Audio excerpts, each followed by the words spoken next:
मुश्किलों से डर के नौका पार नहीं होती, कोशिश करने वालों की कभी हार नहीं होती। Hello everyone, welcome back to जी10 क्लासेस। तो आप लोग सोच रहे होंगे कि भाई मैथ्स की क्लास में हिंदी की पोयम क्यों? तो हिंदी की पोयम इसलिए क्योंकि आप लोगों की नौका जो थी वो डिफरेंशिएशन नाम की नदी को पार करके आज हम लोग एप्लीकेशन ऑफ डेरिवेटिव्स तक पहुंच चुके हैं। और अगर आप ये लेक्चर हमारे साथ देख रहे हैं, हमारे साथ इस वीडियो से जुड़े हुए हैं, तो दैट मीन्स कि आपकी जो नौका थी वो मुश्किलों से डरते हुए डिफरेंशिएशन चैप्टर को पार कर चुकी है और अब आपका डिफरेंशिएशन के ऊपर कमांड आ चुका है।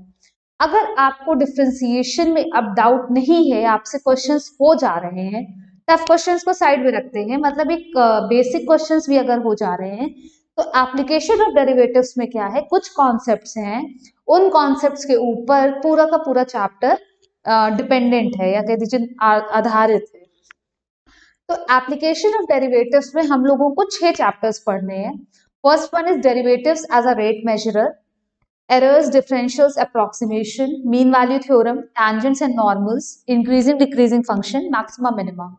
इनमें से जहां तक मुझे लगता है 1, 2, 3, 4 ये 4 चैप्टर्स में थोड़े से इंपॉर्टेंट है।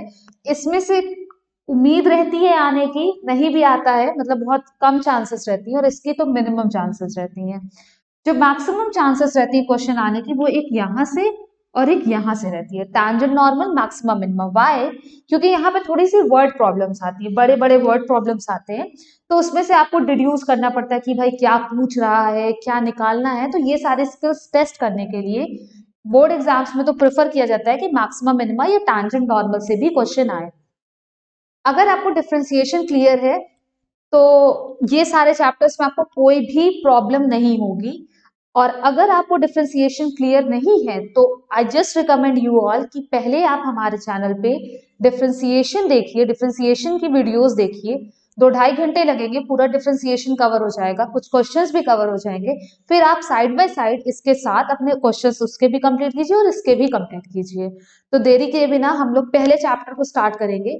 सबसे पहले आप लोग नोट डाउन कर लीजिए, एक कॉपी पे नोट डाउन करिए कि हमें एप्लीकेशन ऑफ डेरिवेटिव्स के अंदर 6 चैप्टर्स कौन कौन से पढ़ने हैं। इससे क्या होगा कि आपके पास रिटर्न रहेगा कि क्या क्या पढ़ना है। जैसे जैसे कंप्लीट होता जाएगा आप टिक लगाते जाइएगा, आपके अंदर होगा कि हाँ 4 कंप्लीट हो गया, 2 कंप्लीट हो गया, 2 बचा हुआ है, तो थोड़ा सा अच्छा लगता है कि हाँ 6 चैप्टर में 4 कंप्लीट हो गया, भाई अब 2 ही बचा हुआ है। तो इसको नोट डाउन करिए, फिर हम लोग अपने पहले chapter derivatives as a rate measurer पे मूव करेंगे। चलिए शुरू करते हैं।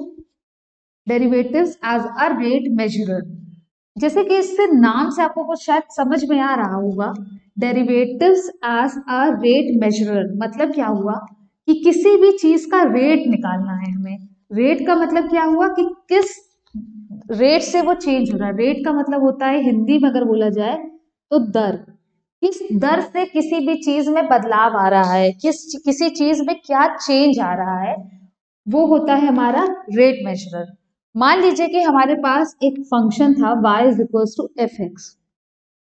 अगर हम x की वैल्यू में चेंज करें तो for the change in the values of x there will be simultaneous change in the value of y। बढ़े घटे वो नहीं कह रहे हैं, x की वैल्यू चेंज होगी तो y की वैल्यू भी चेंज होगी, क्योंकि y क्या है, x का फंक्शन है। मान लीजिए कि x की वैल्यू मतलब change in the value of x कुछ आता है, change in the value of x is delta x, मतलब x की वैल्यू में डेल्टा x चेंज आ रहा है, कुछ भी बदलाव आ रहा है, तो न्यू वैल्यू क्या हो जाएगी x की, न्यू वैल्यू हो जाएगी x प्लस डेल्टा x। अब आप क्या कहेंगे कि y plus why not minus, भाई घट भी तो सकता है, तो डेल्टा जो चेंज लिखते हैं वो हमेशा पॉजिटिव लिखते हैं, फिर वो नेगेटिव होगा तो ये ओवरऑल नेगेटिव हो जाएगा, लेकिन लिखते क्या है, हमेशा प्लस के साथ ही लिखते हैं। तो मान लीजिए कि x की वैल्यू में इतना बदलाव आ रहा है, उसके साथ साथ क्या होगा, y की वैल्यू में भी चेंज आएगा। Let the change in the value of y is delta y। ठीक है, मतलब x की वैल्यू में कितना बदलाव आया, डेल्टा x, उसके करस्पॉन्डिंग या उसके साइमल्टेनियसली y की वैल्यू में डेल्टा y चेंज आता है। तो यहाँ पे क्या हुआ यहाँ पे आप क्या कहेंगे, rate of change in value of y with respect to x, क्या लिखा जाएगा इसको, change in value of y with respect to x। और बोला क्या जाता है कि जो x की वैल्यू है ना उसमें बहुत ज्यादा चेंज नहीं आ रहा है, तो जो डेल्टा x है it always tends to zero. तो इसको बोला जाता है कुल मिला के कि हमने मतलब बहुत ज्यादा x की वैल्यू में चेंज नहीं आया है, तो मतलब क्या हुआ, एक पर्टिकुलर इंस्टेंट पे देखा गया ना, इंस्टेंट पे देखने की वजह से इसको बोला जाता है instantaneous change in the value of y with respect to x। Instantaneous क्यों, क्योंकि डेल्टा x जो है वो ऑलमोस्ट टेंडिंग टू जीरो है, मतलब कुछ ऐसा आप मान के चलिए कि हमारा ये ग्राफ था दो फंक्शन है तो ग्राफ बनेगा ही बनेगा, एक्स और वाई। हमने एक्स की एक वैल्यू यहाँ ली और एक वैल्यू यहीं पे ली, तो जो एक्स की वैल्यू में बदलाव आया डेल्टा एक्स वो कितना ही आया, बहुत कम आया। उस डेल्टा एक्स की वैल्यू मतलब एक्स की वैल्यू में जब डेल्टा एक्स चेंज आया तो उसके करस्पॉन्डिंग वाई की वैल्यू में क्या चेंज आया है, क्या हो गया, वो इंस्टेंटेनियस हो गया, कि बोल सकते हैं कि हाँ एक्स की वैल्यू x1 पे y की वैल्यू में क्या चेंज आया, x1 से थोड़ा सा ही तो हमने बढ़ाया है। फिर क्या होता है कि ये जो इंस्टैंटेनियस वर्ड है ना इसको क्या करते हैं, ड्रॉप कर देते हैं, इसको हम लोग ड्रॉप कर देते हैं। हम लोग क्या देखते हैं, simple rate of change of y with respect to x, और इसको लिखा कैसे जाता है, कुछ ऐसे, rate of change of y with respect to x, इसका नोटेशन हो गया dy बाय dx। काम की चीज यही है कि अगर आपसे पूछा जाए कि कोई एक y फंक्शन दिया था x का, y is equal to some function of x, और बोला जाए कि what is the rate of change of value of y, या what is the rate of change in value of y with respect to change in value in x, तो आप उसको differentiate कर दीजिए। अब क्या हमने बोला कि जो dx होता है वो काफी छोटा होता है, तो आपको बोला जा सकता है ना कि rate of change of value, या ऐसे कुछ इस तरह से, rate of change of y with respect to x at some value of x at x is equals to x naught। x की वैल्यू जब x नॉट रही होगी तो क्या चेंज आ रहा होगा, क्या किस तरह से y में बदलाव आएगा, तो उसको क्या लिखा जाता है, dy बाई डी एक्स। आप डिफ्रेंशिएट करिए और x की वैल्यू को x नॉट के बराबर रख दीजिए, मतलब डिफ्रेंशिएट करके जो आए आंसर वहां से फिर x की वैल्यू को वहां पे x is equals to x naught replace कर दीजिए। फाइन, क्यों, क्योंकि जो रेट होता है किसी भी चीज का चेंज होने का, जो रेट होता है, दर होता है, वो समय के साथ बदलता रहता है। मान लीजिए कि जैसे कि आप लोगों ने फिजिक्स में होप सो पढ़ा होगा कि अगर एक कप है, एक कप में चाय रखी हुई है, ठीक है, जो चाय है वो स्टार्टिंग में बहुत ज्यादा जल्दी ठंड होता है, पहले ठंडी ज्यादा, मतलब जो भी चाय जो ठंडी होती है मतलब कि उसकी जो हीट में बदलाव आता है, rate of change of heat, वो क्या हमेशा चाय एक कांस्टेंट रेट से ठंडी होती है, नहीं, चाय शुरुआत में बहुत तेजी से ठंडी होती है, उसके बाद धीरे धीरे ठंडी होती है। तो मतलब ये हुआ ना कि जिस रेट से चाय हीट लूज कर रही होगी वो रेट कांस्टेंट नहीं है, ये कांस्टेंट नहीं है, ये चेंज हो रहा है कि चाय अब कितनी गर्म है उसके बाद कितनी गर्म है, उस पर डिपेंड करता है। ये नहीं कि हमेशा चाय एक कांस्टेंट रेट से ठंडी होती जाएगी, ऐसा नहीं होता है। इसीलिए एक पर्टिकुलर टाइम पे पूछा जाएगा कि जब समय 5 बज रहा होगा, मतलब या तो मान लीजिए चाय बनने के 10 मिनट के बाद किस रेट से चाय जो है वो हीट को लूज करेगी, तो एक पर्टिकुलर आपको टाइम की वैल्यू दे दी जाएगी। जैसे कि आप गाड़ी लेके निकलते हैं तो आपसे ये पूछा जाता है ना कि time is equals to 1 hour पे आपकी क्या स्पीड थी, time T is equals to 1 hour पे आपकी क्या स्पीड थी, तो कुछ ऐसे ही तो होगा ना, टी इज इक्वल्स टू 1 पे आपकी क्या स्पीड थी। तो एक पर्टिकुलर इंस्टेंट पे पूछा जाता है, इसी वजह से ये इंस्टैंटेनियस लिखा जाता है, क्योंकि जो रेट होता है किसी भी चीज का चेंज होने का वो कांस्टेंट नहीं होता है। क्वेश्चंस में तो आपको दिया जाएगा कि हाँ rate of change of volume of a cube is constant, तो वो तो क्वेश्चन करने के लिए दिया जाएगा, बट कोई भी चीज का रेट ऑफ चेंज जो होता है वो कांस्टेंट नहीं होता है। कभी कभी होता है कि मान लीजिए क्वेश्चन में दे देता है कि एक्सेलरेशन जो है वो कांस्टेंट है, एक्सेलरेशन अगर कांस्टेंट है मतलब कि जो स्पीड में चेंज हो रहा है, rate of change of speed है वो कांस्टेंट है, तो वो हमारे हाथ में चीजें हैं। तो कुछ क्वेश्चंस इसी तरह से आएंगे आपको कि अगर आपको ये समझ में आ गया कि rate of change of some variable with respect to some another variable निकालना है, तो उसको आपको डिफरेंशिएट करना है। किसी पर्टिकुलर टाइम, किसी पर्टिकुलर इंस्टेंट पे निकालना है, तो उस इंस्टेंट की वैल्यूज उठा के रख दीजिए। अब अगर कुछ ऐसा आ जाए, पहले तो इसको नोट डाउन कर लीजिए, थोड़ा सा पौच पौच हो गया है, बट होप सो समझ में आया होगा। ये चाय वाय हटा देते हैं, फिर उसके बाद आप नोट डाउन कीजिए। ठीक है, नोट डाउन कर लिया। अब देखिए, मान लेते हैं कुछ एक और तरह का चीज आता है, फिर हम लोग क्वेश्चंस, 3-4 क्वेश्चंस देखेंगे तो चीजें खुद ही क्लियर हो जाएंगी। मान लीजिए कि एक y है, वो क्या है, function of some another variable t है। एक x है जो function of some another variable t ही है, सम अनदर फंक्शन। आपसे पूछा जाता है rate of change of y with respect to x। अब y x का फंक्शन ही नहीं है, कोई बात नहीं, जैसा हम लोग करते चले आ रहे थे कि हम लोग क्या करेंगे, dy बाई dt निकालेंगे और उसको डिवाइड करेंगे dx बाय dt से। ये चीजें हम लोग ऑलरेडी डिस्कस कर चुके हैं डिफरेंशिएशन वाले चैप्टर में।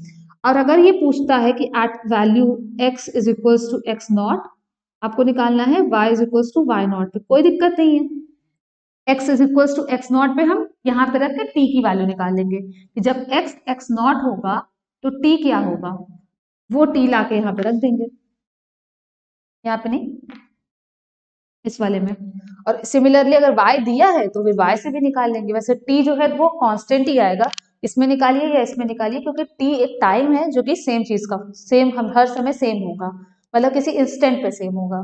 ठीक है, मतलब क्या हुआ, कुल मिला के हम लोगों ने 3 चीजें देखी। एक ये देखा, rate of change of y with respect to x किसी पर्टिकुलर इंस्टेंट में निकालना है, और y और x किसी और वेरिएबल का फंक्शन है, तो आप कैसे रेट ऑफ चेंज निकालेंगे। ठीक है, यहां तक आप लोग नोट डाउन करिए। अब हम लोग क्वेश्चंस देखते हैं। क्वेश्चंस में देखिए क्या आता है। पहले तो सबसे जो बेसिक तरह का क्वेश्चन आता है वो ये आता है कि आपको पता होना चाहिए, मतलब आपको सिंपल फंक्शन दे दिया जाएगा, आपको y is equal to F X दे दिया जाएगा और पूछेगा कि एक पर्टिकुलर इंस्टेंट पे कितना रेट ऑफ चेंज होगा उस पर्टिकुलर वेरिएबल का। पहले टाइप का क्वेश्चन। उसके बाद आपने आज तक जितना भी पढ़ा है, area of square, volume, area, हर तरह के फिगर का, वो सब आपको आना चाहिए। उनसे रिलेटेड कुछ क्वेश्चंस आपके आएंगे। तो कुछ इस तरह के ही, मतलब ये 2 ही तरह का मेजर क्वेश्चंस होंगे जो आपको मिलेंगे। तो हम लोग सबसे पहले जो बेसिक, जिसमें आपको क्वेश्चन दे दिया जा सॉरी जिसमें आपको इक्वेशन दे दी जाती है, हम लोग वो देखते हैं, तो फिर आपको खुद ही क्लियर हो जाएगा।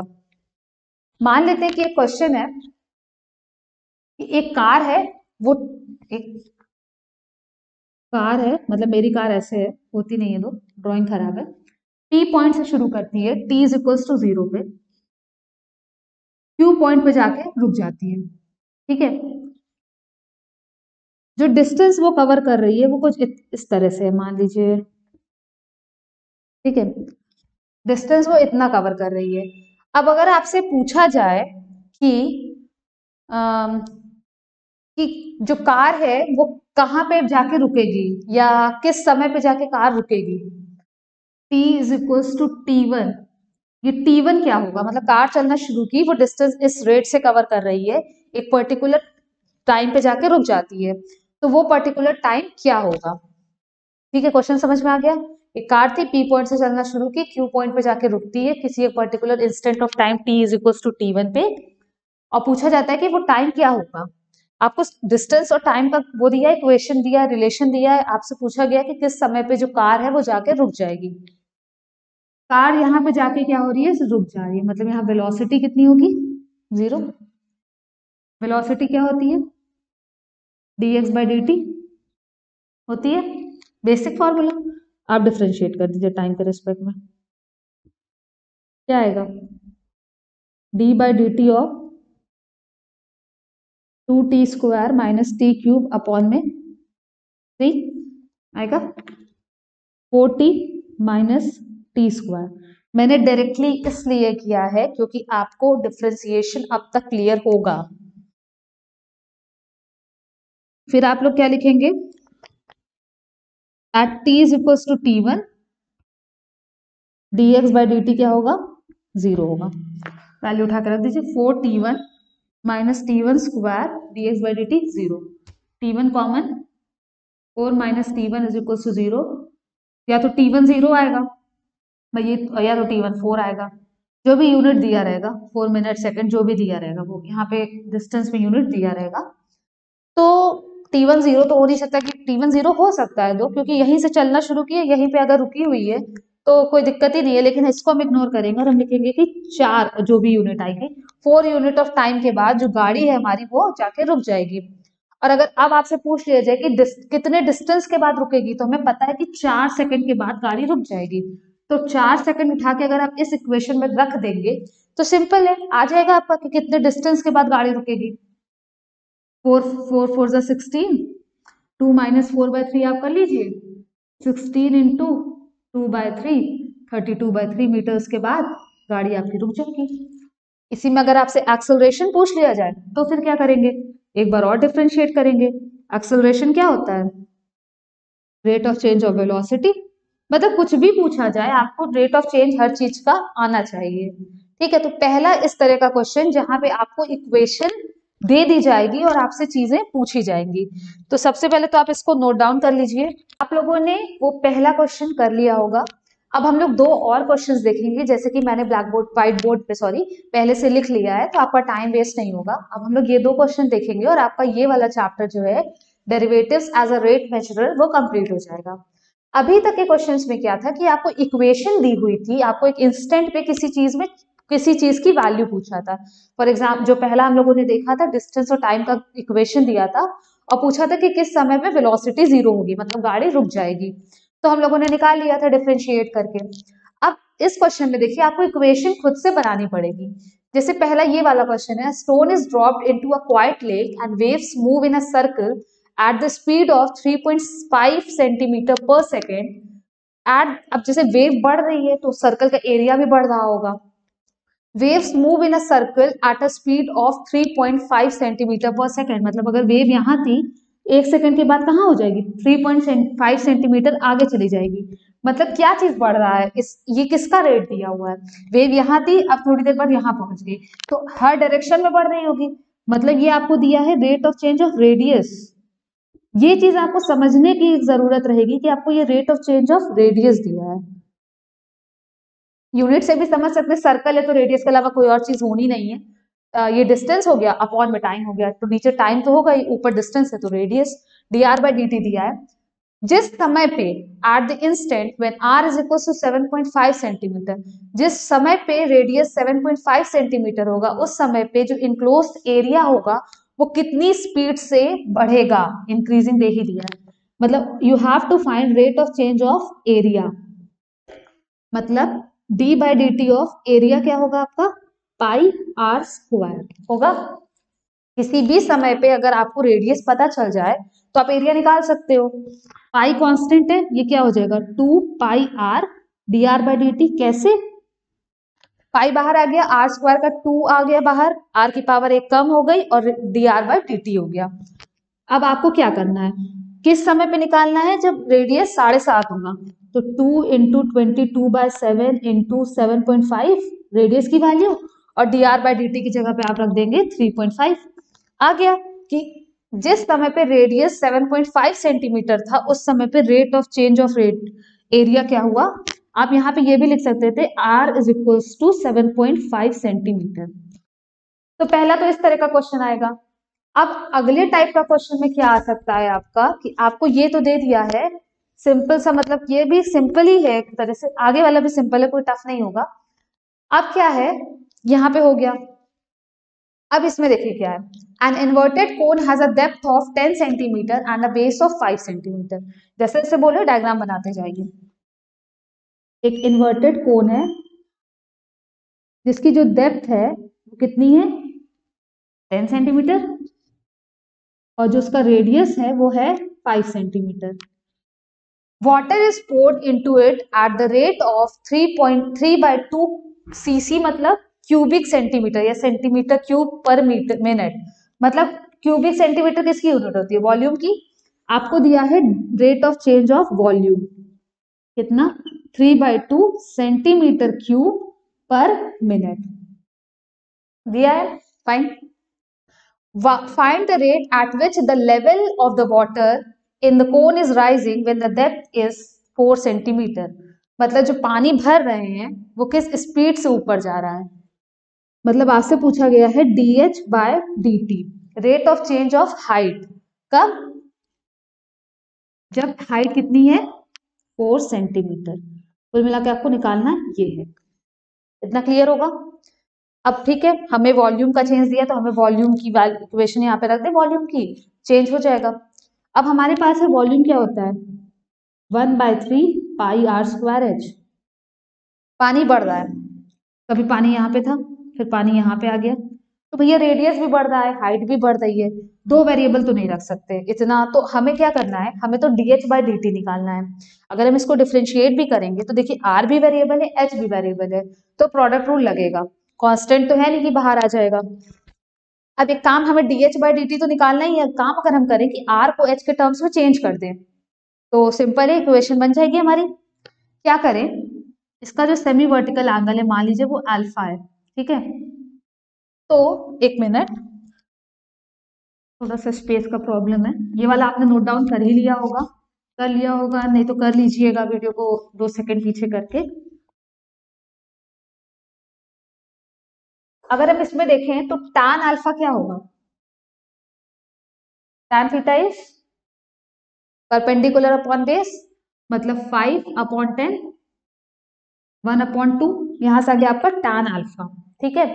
किसी भी पर्टिकुलर इंस्टेंट ऑफ टाइम पे जब रेडियस r रहा होगा और हाइट h रही होगी तो हम लोग ये निकाल सकते हैं कि r/h is tan alpha, r is equals to h tan alpha. ये क्वेश्चन में उठा के रख दीजिए आप r की वैल्यू, तो जो वॉल्यूम होगा वो पूरा का पूरा क्या हो जाएगा 1/3 πh, r² की जगह पे h² tan² अल्फा। इक्वेशन क्या बन गई π/3 tan² alpha into h³ volume. अब देखिए वॉल्यूम में क्या चीज कांस्टेंट है, पाई constant, 3 constant, tan alpha constant. क्यों, क्योंकि tan अल्फा जो है वो हमेशा हर ट्रायंगल के लिए सेम ही रहेगा, क्योंकि ट्रायंगल्स जो हैं वो सिमिलर होंगे। और tan अल्फा की वैल्यू हम निकाल ही चुके हैं, वैल्यू अभी नहीं रख रहे हैं। अब हम लोग आगे देखते हैं, ये तो खैर निकालना ही है, बड़ी स्पेस की प्रॉब्लम है। बड़े बड़े क्वेश्चंस आते हैं, अभी मैक्सिमम मिनिमम और प्रॉब्लम्स होंगी क्योंकि काफी बड़े बड़े क्वेश्चंस रहते हैं।